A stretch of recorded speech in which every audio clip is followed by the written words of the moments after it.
로마 교회는 성향이 전혀 다른 사람들이 모여 있었습니다. 한 부류는 이방인으로서 예수를 믿게 된 사람들, 또 한 부류는 유대인으로서 예수를 믿게 된 사람들이 한 공동체를 이루고 있었습니다.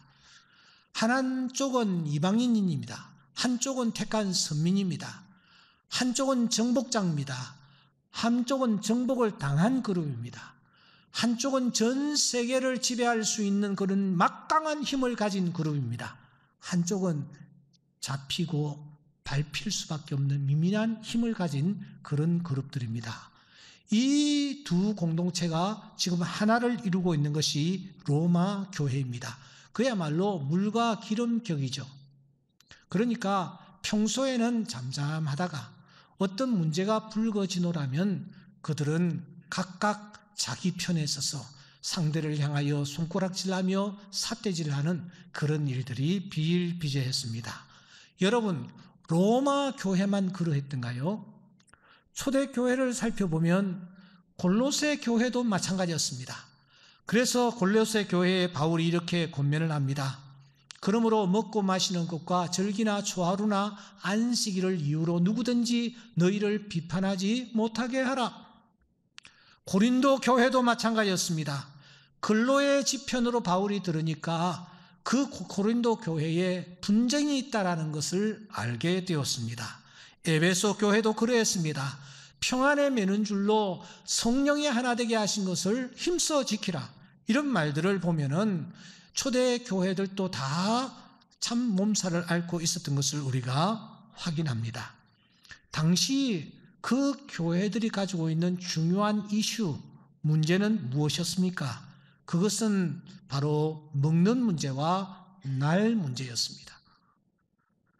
먹는 것을 가지고, 날을 가지고 그들은 서로의 의견들을 강하게 개진을 했던 것입니다. 그때 바울 사도가 나서서 날 문제와 음식 문제에 대해서 이렇게 교통정리를 합니다. 너희들 먹는 문제, 마시는 문제, 그건 진리가 아니야.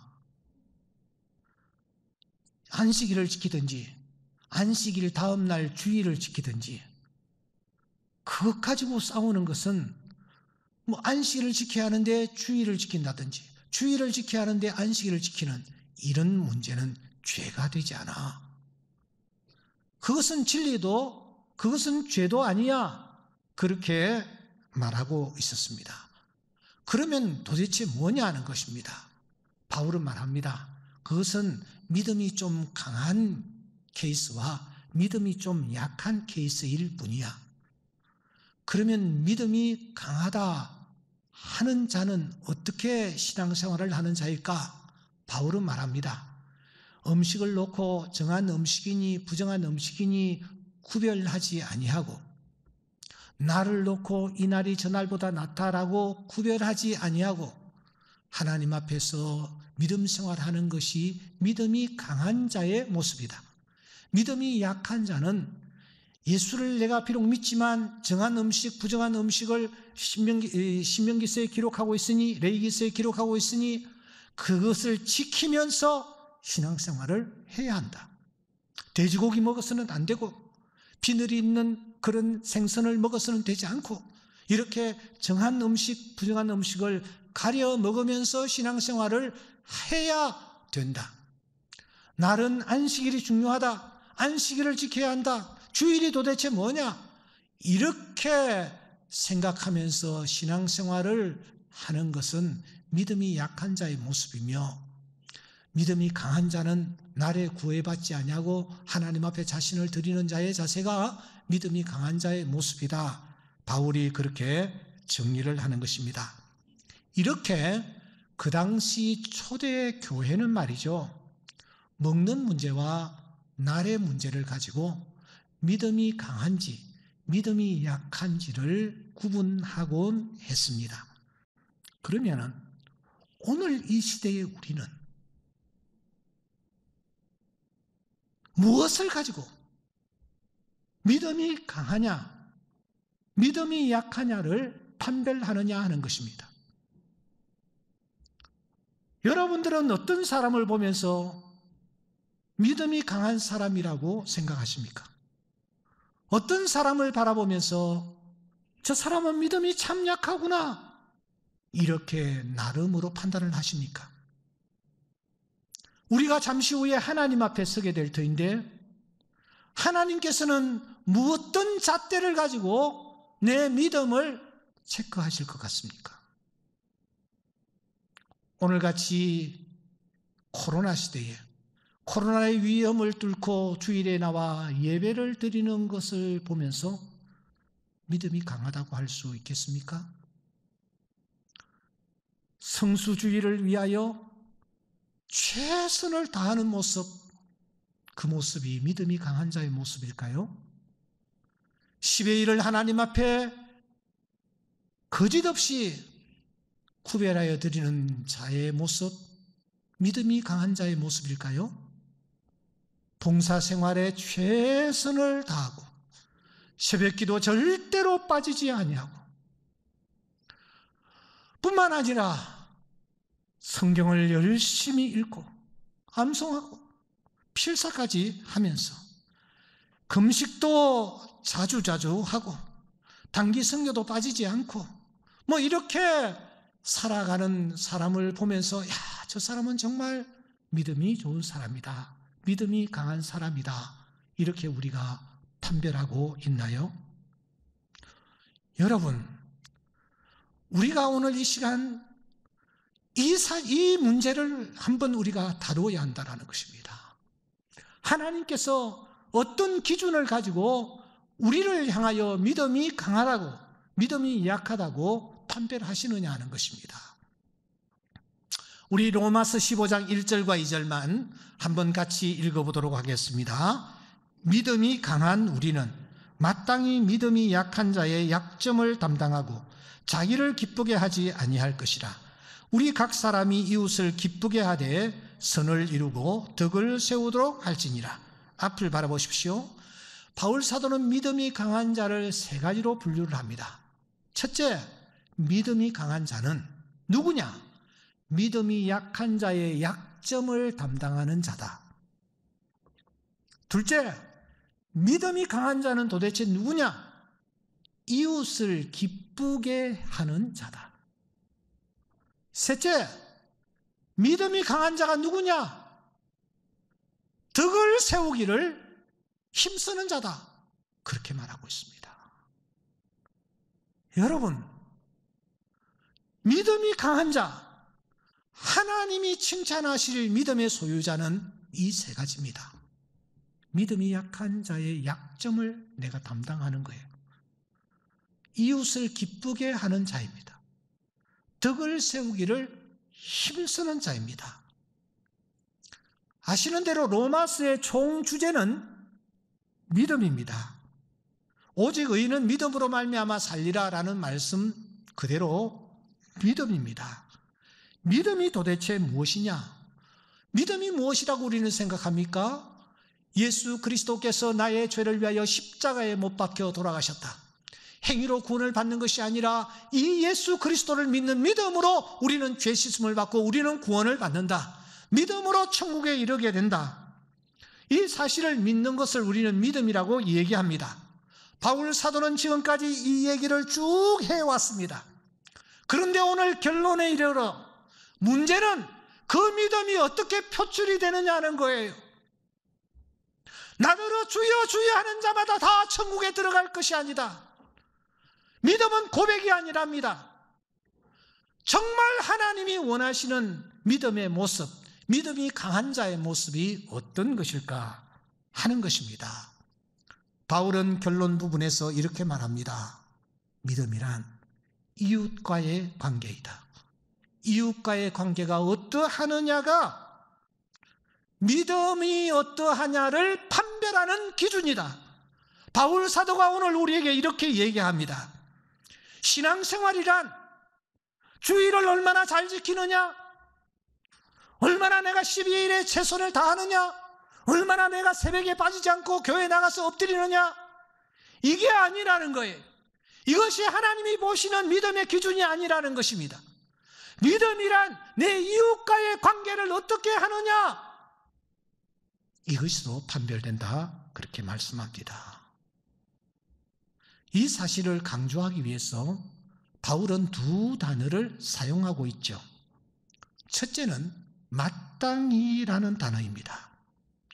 오페일로라는 이 단어는 빚이라든지 채무라든지 세금과 관련하여 쓰이는 단어입니다. 빚은 갚아야 합니다. 세금은 내야 합니다. 채무를 졌다면 마땅히 내가 그것을 환원해야 합니다.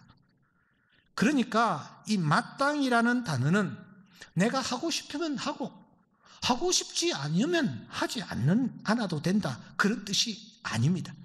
내 기분과 감정에 따라, 내 환경에 따라, 그때그때 형편에 따라 이리 해도 좋고 저리 해도 좋다, 그런 뜻이 아니라는 것입니다. 반드시 해야 할 일이라는 것입니다. 그래서 이제 성경에는 마땅히 우리가 해야 할 일들을 몇 가지 열거하고 있습니다. 첫째는 찬송입니다. 찬송은 정직한 자들이 뭐요? 마땅히 할 바로라. 하나님은 우리를 찬송을 위하여 지으셨습니다. 찬송하기를 원하십니다. 찬송은 여러분 하고 싶으면 하고 기분 좋으면 하고 그게 아니야. 마땅히 해야 할 일입니다. 그래서 바울과 실라는 억울하게 감옥에 갇혔으면서도 찬송을 하나님께 올렸던 것입니다. 우리가 장례식장에서도 찬송하는 이유는 마땅히 해야 할 일이기 때문입니다. 오늘 이 예배에 참석한 모든 분들에게 이 찬송이 회복되기를 주의 이름으로 축원합니다. 우리 입술에서 찬송이 터져 나오기를 주의 이름으로 축원합니다. 왜냐고요? 찬송은 우리가 마땅히 해야 할 일이기 때문입니다. 신명기서 14장 22절에 보면 너는 마땅히 매년 토지소산의 11조를 드리라, 그렇게 말합니다. 우리가 하나님 앞에 드리는 이 11조는 내가 하고 싶으면 하고 그게 아니에요. 마땅히 드려야 할 내용입니다. 이건 내가 계산해가지고 하는 것이 아니라 계산 하나님이 해놔 놓으신 대로 우리가 하나님 앞에 드려야 할, 마땅히 내 기분과 감정에 따라 하는 것이 아니라 마땅히 해야 할 것이라는 것입니다. 이 은혜가 우리에게 넘치기를 바랍니다. 계시록 4장 1절에 보시면 하나님께서 이 밤모섬의 요한에게 말씀합니다. 야, 이리 올라와라. 이후에 마땅히 일어날 일들을 내가 내게 보이리라. 여러분, 세상에 종말은 있습니다. 하나님께서 마땅히 일어날 일들을 일어나게 해 주실 것입니다. 더 신경 쓰이는 단어가 하나 있습니다. 그것은 담당하다 하는 그런 말입니다. 이 바스타조라는 말은 어깨에 걸머지다 또는 운반하다, 책임지다, 그런 뜻을 가지고 있는데 단순히 그런 뜻이 아닙니다. 무엇을 운반하고 무엇을 걸머지느냐, 이사야서 53장 4절에 보시면 무엇을 지고 가느냐, 질고를 진답니다. 무엇을 당하느냐, 슬픔을 당한답니다. 고난을 당한답니다. 6절에 보시면 우리 모두의 죄악을 그에게 담당시키셨어요. 그러니까 여기에 마땅히 혹은 또 지고 당하여건을 당한다, 담당시키다, 이런 단어들은 우리 주님과 관련된 단어라는 것을 우리가 확인할 수 있습니다. 우리 주님께서 그때 골고다 위에서 모든 세상의 죄를 다 덮어지시고 그들의 죄악들을 다 짊어지시고 골고다로 향하셨는데, 바로 그때 사용되어진 단어들이 마땅히, 그때 사용된 단어들이 지고 당한다, 그런 뜻을 가지고 있는 것입니다. 그래서 마태복음 8장 17절에서 말하기를 이는 이사야를 통하여 하신 말씀에 우리의 연약한 것을 친히 담당하시고 병을 짊어지셨도다 함을 이루려 함이라. 이렇게 주님이 짊어지신 것처럼 이웃의 약점을 나의 약점으로 알고 이웃의 아픔을 나의 아픔으로 알고, 이웃의 괴로움을 나의 괴로움을 알고, 이웃의 연약함과 부끄러움을 나의 연약함과 부끄러움으로 알고 짊어지며 나아가는 것, 이것이 믿음이다. 이것이 믿음이 강한 자의 모습이다. 오늘 바울이 그렇게 얘기를 하고 있는 것입니다. 여러분, 오늘 나에게 이 믿음이 있습니까? 예배는 잘 드리고 경건 생활을 한다고 하는데 하나님은 거기에 관심을 가지시는 것이 아니라 이웃의 약점을 내가 담당하고 짊어지고 나아가고 있느냐라는 것을 가지고 내 믿음을 체크하고 계시다라는 것, 우리는 잊지 말아야 합니다. 그러면 그렇게 남의 약점을 지고 담당하고 나아가는 자는 결국 자기를 기쁘게 하는 자가 아니요 다른 사람을, 이웃을 기쁘게 하는 자가 되는 것입니다. 구체적으로 이웃을 기쁘게 해주는 것이 무엇입니까? 15장 2절의 말씀 보시면은 우리 각 사람이 이웃을 기쁘게 하되 선을 이루고 덕을 세우도록 할지니라. 여기에 선이라는 단어와 덕이라는 단어가 이어서 나오는데, 이 선이라는 단어와 덕이라는 단어를 한 단어로 표현한다면 그것은 유익이라는 단어입니다. 이웃을 도움되게 한다라는 말입니다. 이게 여러분 말만 가지고 될까요? 야고보서 2장 15절에서 야고보 선생은 말합니다. 저기에 형제와 자매가 헐벗고 일용한 양식이 없다. 너희 중에 누구든지 그에게 말하기를 평안히 가십시오. 더웠으면 좋겠습니다. 배불렀으면 좋겠습니다. 그렇게 말을 하면서 그 사람에게 쓸 것을 주지 아니하면 무슨 유익이 있겠느냐, 그렇게 말하는 것입니다. 모든 것이 가하나 모든 것이 그래서 유익한 것이 아닙니다. 모든 것이 가하나 모든 것이 덕을 세우는 것이 아닌 것입니다. 선한 사마리아인이 좋은 비유가 될 것입니다. 그 사람은요, 저기에 강도 만난 자가 쓰러져 있을 때에 다가갔습니다. 가까이 가서 기름과 포도주, 이 기름과 포도주는 여러분, 기름은 그 당시에 노잣돈입니다. 포도주는 그 사람에게 꼭 필요한 치료약입니다. 여행자에게 가장 필요한 것들, 이것을 여러분 붓고 했습니다. 막달라 마리아가 향유를 예수님께 쏟아 부었듯이 지금 아무 일면식도 없는 이 강도 만난 사람에게 이 사람이 다가가서 그냥 부어버리는 것입니다. 자기의 노잣돈도 부어버리고 자기의 약품도 부어버리고, 그리고 자기 짐승에 태워 주막으로 데리고 갔다. 자기는 종이 되고 그 사람은 상전으로 짐승에 태워서 꽃비를 잡고 주막으로 가는 것입니다. 이것이 그 사람의 유익을 위한 자의 모습인 것입니다. 이것이 바로 믿음의 덕을 세우는 자의 모습입니다. 이 믿음의 클라이막스는 덕을 세우는 것입니다. 사실 바울은 우상 앞에 드린 제물, 즉 고기를 얼마든지 먹을 수 있는 믿음의 소유자였습니다. 우상이라는 것은 아무것도 아니기 때문입니다. 그런데 누군가가 믿음이 약한 사람이 바울이 고기 먹는 모습을 훔쳐보았습니다. 그때 상처를 입는 거예요. 저 사람이 어떻게 우상 앞에 바쳐진 제물을 먹느냐, 낙심을 하게 된다라는 것입니다. 그것은 그 사람이 상처를 입고 그 사람이 그 사람으로 하여금 죄를 범하게 되는 것이 된다라는 거죠. 그래서 바울은 어떻게 결단을 내립니까? 만일 음식이 내 형제를 실족하게 한다면 나는 영원히 고기를 먹지 아니하여 그 사람을 실족하지 않게 하리라. 바로 이런 태도로 살아가는 것이 믿음이 강한 사람이요 덕을 세우는 사람의 모습입니다. 다시 말하면 언제나 내 중심이 아니라 내 이웃 중심으로 우리가 살아가야 한다라는 것입니다.